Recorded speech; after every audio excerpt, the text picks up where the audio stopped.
नमस्कार विद्यार्थी मित्रांनो, स्वागत आहे तुम्हा सर्वांचं महा एक्झाम पॉइंटच्या एज्युकेशनल यूट्यूब चॅनलमध्ये। तर मित्रांनो, आपला आजचा व्हिडिओचा भाग आहे मित्रांनो 2, ज्यामध्ये मित्रांनो आपण महावितरण भरती 2024 साठी मित्रांनो जे की आपण संभव प्रश्नपत्रिका आपण सोडवत आहोत आपल्या रेग्युलरली लेक्चर मार्फत। मित्रांनो, मागील काही दिवसापूर्वी जे आहे आपण विद्युत सहाय्यक या पदाकरताची जाहिरात प्रसिद्ध करण्यात आली याच्या संदर्भात मित्रांनो आपण संपूर्ण काही माहिती जाणून घेतली होती, ज्यामध्ये कधीपासून त्याचे ऑनलाईन अर्ज येऊ शकतात या संदर्भात देखील आपण थोडक्यात माहिती मिळवलेली आहे। जर तुम्ही तो व्हिडिओ पाहिला नसेल तर पाहून घ्या, डिस्क्रिप्शन बॉक्समध्ये त्याची लिंक मिळेल। आणि आपण आजच्या व्हिडिओमध्ये जे आहे विद्युत सहाय्यक या पदाकरता परिपूर्ण मित्रांनो लेटेस्ट अभ्यासक्रमावर आधारित काही महत्त्वपूर्ण प्रश्न घेऊन आले, जे की मित्रांनो तुमच्या परीक्षामध्ये येण्याची दाट संभाव्यता आहे। त्यानंतर व्हिडिओला खूप काळजीपूर्वक आणि शेवटपर्यंत पहा। तर मित्रांनो, आपण सर्व काही स्वरूपाचा अभ्यासक्रम आपल्या जे की डेली व्हिडिओमध्ये आपण कव्हर करत आहोत, तुम्हाला त्याचे अपडेट मिळत असेल त्यामुळे आपल्या चॅनलला सबस्क्राइब करून घ्या, जेणेकरून सर्व काही अपडेट मिळतील मित्रांनो। तर पाहूया आपल्याच्या या भाग 2 मधील काही अतिशय महत्त्वपूर्ण प्रश्न मित्रांनो।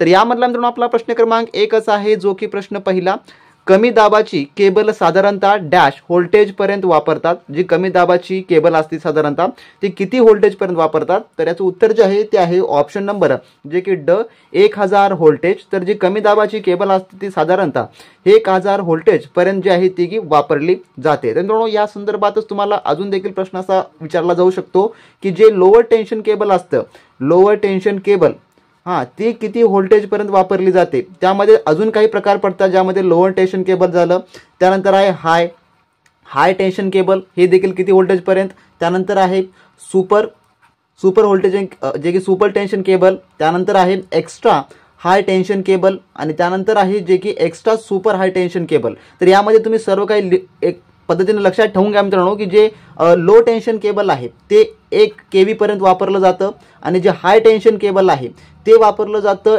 1 ते 11 केव्ही पर्यंत वापरलं जातं, आणि जे त्याहून आहे सुपर टेन्शन केबल जे आहे ते वापरलं जातं 11 ते 33 केव्ही पर्यंत, आणि जे त्याहून आहे एक्स्ट्रा हाय सुपर केबल ते जे आहे जे की 33 ते 66 केव्ही पर्यंत वापरलं जातं, आणि जे एक्स्ट्रा सुपर टेन्शन केबल आहे ते वापरलं जातं जे की 66 ते अबाव या लेवल पर्यंत जे आहे जे की हे व्होल्टेज पर्यंतचे वापरले जाणारे काही महत्त्वपूर्ण केबल्स आहे, जे की तुम्ही हे लक्षात ठेवून घ्या मित्रांनो। थोडक्यामध्ये हे कन्फ्युजन होणार आहे, त्यामुळे व्हिडिओ आपला रिपीट जरी करून पाहिला तरी मित्रांनो ते तुम्हाला कामाचं पडणार आहे, कारण का हे सर्व काही तुम्ही नोट डाऊन करून घ्या, परीक्षेमध्ये तुम्हाला ह्यावर देखील प्रश्न विचारला जाऊ शकतो। त्यानंतर प्रश्न क्रमांक 2 असा आहे, शहराच्या बाहेरून जाणाऱ्या 11 केव्ही पर्यंतच्या ओव्हरहेड इन्सुलेटेड लाईनचा ग्राउंड क्लिअरन्स किती असला पाहिजे? तर याचं उत्तर जे आहे मित्रांनो ते आहे ऑप्शन नंबर अ, जे की 3.96 मीटर एवढा जे आहे शहराच्या बाहेरून जाणाऱ्या 11 केव्ही पर्यंतच्या ओव्हरहेड इन्सुलेटेडचा जो की लाईनचा ग्राउंड क्लिअरन्स असणं आवश्यक आहे। त्यानंतरचा पुढील प्रश्न आपला प्रश्न क्रमांक 3 असा आहे, इंडक्शन मोटारचा टार्क डॅश असतो। तर जे इंडक्शन मोटारचा टार्क, तर याचं उत्तर जे आहे ते आहे ऑप्शन नंबर ड, जे की यापैकी नाही। तर इंडक्शन मोटारचा टार्क किंवा कोणत्याही एसी मोटारचा टार्क जो आहे जो की रोटर रेजिस्टन्सच्या जे की समप्रमाणात व रोटर इम्पिडन्सच्या व्यस्त प्रमाणामध्ये असतो, त्यामुळे ऑप्शन नंबर ड हे याचं उत्तर होणार असेल। त्यानंतरचा आपला पुढील प्रश्न जो की प्रश्न क्रमांक 4 असा आहे, यापैकी कोणता घटक हा ट्रान्सफॉर्मर मध्ये बदलत नाही? तर ट्रान्सफॉर्मर मध्ये बदलत नाही असं म्हटलेलं आहे, तर याचं उत्तर आहे ऑप्शन नंबर जे की क, फ्रिक्वेन्सी जे आहे जे की ट्रान्सफॉर्मर मध्ये बदलत नाही, ऑप्शन नंबर क हे याचं उत्तर होणार असेल। आणि मित्रांनो, ह्या स्वरूपाचे प्रश्न जे आहे तुमच्या येणाऱ्या जे की विद्युत सहाय्यक परीक्षेमध्ये विचारली जाणारे असतील, त्यामुळे व्हिडिओला काळजीपूर्वक पहा। त्यानंतरचा प्रश्न क्रमांक 5 आपला जे की सिक्रॉन्स मोटरमध्ये डम्पिंग वायडिंग डॅश साठी वापरतात सिक्रॉन्स मोटरमध्ये। तर याचं जे उत्तर आहे ते आहे ऑप्शन नंबर ड, यापैकी नाही। यापैकी का नाही? तर सिक्रॉन्स मोटरमध्ये जे आहे जे की हा वापर जो आहे जो की हिटिंगचा प्रभाव खूप असतो ते कमी करण्यासाठी, आणि जे की मोटारला सेल्फ स्टार्ट करण्यासाठी, कारण का सिक्रॉन्स मोटरमध्ये जे आहे जे की हिटिंगचं प्रमाण जास्त असतं, आणि त्यामध्ये ॲटो किंवा सेल्फ स्टार्ट असते ते की त्यामध्ये नसते, त्यामुळे जे आहे जे की हिटिंगचा प्रभाव कमी करण्यासाठी व मोटारला सेल्फ स्टार्ट करण्यासाठी जे आहे जे की डम्पिंग वायडिंग जे की वापरतात। कशासाठी वापरतात हे तुम्हाला लक्षात आलं असेल, डम्पिंग वायडिंग जे की सिक्रॉन्स मोटरमध्ये 1 नंबरचं कारण आहे, जे की यामध्ये हिटिंगचा प्रभाव हा सर्वाधिक असतो, त्यामुळे ते प्रभाव कमी करण्यासाठी। आणि जे दुसरं कारण म्हणजे जे की सिक्रॉन्स मोटरमध्ये जे आहे जे की सेल्फ स्टार्ट नसतं, ते सेल्फ स्टार्ट देखील त्यामध्ये या डम्पिंग वायडिंगच्या माध्यमातून जे आहे जे की त्यामध्ये ऍड केलं जातं, त्यामुळे जे आहे डम्पिंग वायडिंग हे जे आहे वापरतात सिक्रॉन्स मोटारमध्ये। त्यानंतरचा प्रश्न क्रमांक आपला 6 पुढील असा आहे की लॅम्पची जे की इफिशियन्सी कशामध्ये मोजतात, लॅम्पची इफिशियन्सी, तर याचं उत्तर जे आहे ते आहे ऑप्शन नंबर ब, जे की लुमेन किंवा वॅट यामध्ये जे आहे लॅम्पची इफिशियन्सी जी आहे ती मोजली जाते. त्यानंतरचा प्रश्न क्रमांक आपला 7 पुढील, ट्यूबलाईटमध्ये चोकाचा उद्देश काय असतो किंवा काय आहे, तर याचं उत्तर जे आहे ते आहे ऑप्शन नंबर ड, जे की योग्य किमतीवर करंट कमी करण्यासाठी जे आहे जे की ट्यूबलाईटमध्ये चोकाचा जो की उद्देश असतो. ऑप्शन नंबर ड हे याचं उत्तर होणार असेल. तसे मित्रांनो तुम्हाला महावितरणच्या जे की विद्युत सहाय्यक या पदाच्या परिपूर्ण तयारीसाठी जर तुम्हाला या परिपूर्ण परीक्षेमध्ये तुम्हाला यश मिळवायचं असेल तर मित्रांनो तुम्ही आपले जे की परिपूर्ण IPS पॅटर्न व TCS पॅटर्न अनुसरून जे की मित्रांनो वायरमॅन इलेक्ट्रिकलचे मित्रांनो सर्व काही नॉन टेक्निकलचे जेवढे काही आपले PDF आहेत ते मित्रांनो तुम्ही नक्की आपल्या व्हॉट्सअप सरशी कॉन्टॅक्ट करून मिळवून घ्या. मित्रांनो त्यामध्ये आपण परिपूर्ण अभ्यासक्रम हा इन्क्लूड केलेला आहे. तुम्ही त्याचा जर अभ्यास केला तर मित्रांनो तुम्हाला इतरत्र कोणतेही मार्केटमधलं बुक्स घेण्याची गरज नाही, मित्रांनो कोणतेही कोचिंग लावण्याची गरज नाही. सर्व काही त्यामध्ये आपण A to Z कव्हर केला आहे. मित्रांनो ते जर तुम्ही आताच मिळवला तर मित्रांनो तुमचा परीक्षेचा तारखा येईपर्यंत तुम्ही अगदी ऑलरेडी रेडी असणार मित्रांनो परीक्षा देण्यासाठी आणि सर्व काही तुमचा अभ्यासक्रम देखील कव्हर करून घेण्यात आलेला असेल. त्यामुळे ते अतिशय महत्त्वाचं आहे तुमच्या येणाऱ्या परीक्षेसाठी. जर तुम्हाला ते मिळवायचं असेल तर डिस्क्रिप्शन बॉक्समध्ये आपल्या ऑफिशियली व्हॉट्सअप सरशी लिंक उपलब्ध करून देण्यात आलेलं आहे. तुम्ही त्यांच्याशी कॉन्टॅक्ट करा, त्यांची फीस पेड करा आणि मित्रांनो लगेचच्या लगेच 5 मिनिटांमध्ये सर्व काही मिळवून घ्या. मित्रांनो तुम्हाला मित्रांनो बॅचनुसार सर्व काही अपडेट हवे असतील ते देखील तुम्हाला त्या ठिकाणी सर्व काही अपडेट दिले जाणारे असतील, जे की सर्वात अतिशय महत्त्वाचं आहे. मित्रांनो ते नक्की मिळवा मित्रांनो एका चांगल्या तयारीला सुरुवात करण्यासाठी आणि मित्रांनो सर्व काही परीक्षा दृष्टिकोनातून महत्त्वाचं आहे ते सर्व काही तुम्हाला त्या ठिकाणी प्रोव्हाइड करून दिलं जाणार असेल. त्यानंतर पाहूया मित्रांनो आपला पुढील प्रश्न, जो की प्रश्न क्रमांक मित्रांनो आपला 8 आहे.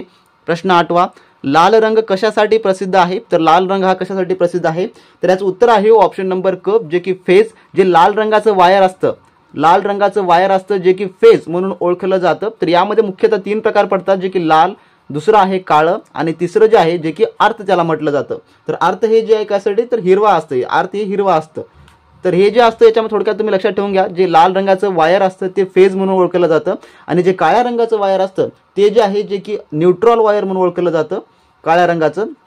आणि जे हिरवं वायर असतं त्या हिरव्या वायरला जे आहे थोडक्यात अर्थ, जे की अर्थ वायर म्हणून असं जे आहे ते ओळखलं जातं. तर तिन्ही वायराचे हे 3 विशेष महत्त्व आहेत जे की तुम्ही लक्षात ठेवून घ्या. त्यानंतरचा प्रश्न क्रमांक आपला 9वा असा आहे पुढील, बल्बचे फिलोमेंट डॅश पासून बनवतात, तर बल्बचे फिलोमेंट जे असते कशापासून बनवलं जातं, तर याचं उत्तर आहे ऑप्शन नंबर जे की ड, टंगस्टस पासून जे आहे जे बल्बचे फिलोमेंट जे आहे ते बनवलं जातं. ऑप्शन नंबर ड हे याचं उत्तर होणार असेल.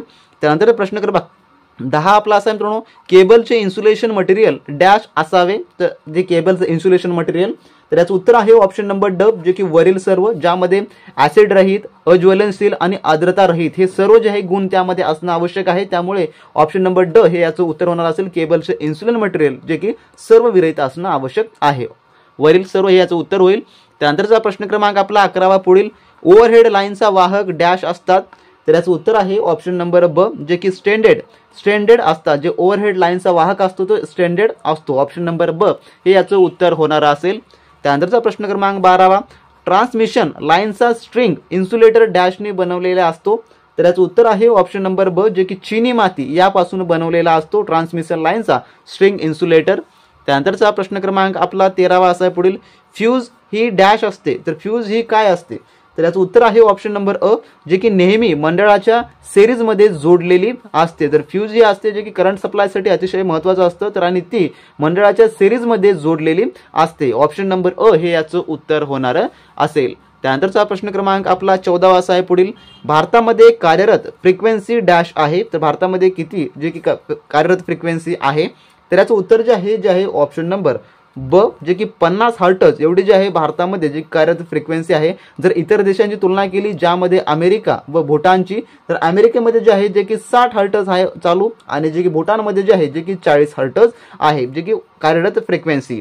त्यानंतरचा प्रश्न क्रमांक आपला पुढील असा आहे, जो की प्रश्न 15वा, घरगुती ग्राहकांना पुरविलेली सिंगल फेज व्होल्टेज डॅश असते, तर किती असते सिंगल फेज व्होल्टेज जे की घरगुती वापरांना, तर याचं उत्तर जे आहे ते आहे ऑप्शन नंबर क, जे की 230 व्होल्टेज एवढे जे आहे जे की घरगुती ग्राहकांना पुरविलेली सिंगल व्होल्टेज असते. आणि जे आपण 3 फेज म्हणतो, 3 फेज जे असते ती आहे 440 व्होल्टची असते. तुम्ही हे दोन्ही लक्षात ठेवून घ्या, सिंगल फेज हे 230 व्होल्टेजची असते, तर 3 फेज जी आहे ती 440 व्होल्टेजची असते. तर मित्रांनो असे हे प्रश्न आपल्या आजच्या या भाग 2 मधील होते, जे की टॉप आपण 15 क्वेश्चन पाहिलेले आहेत.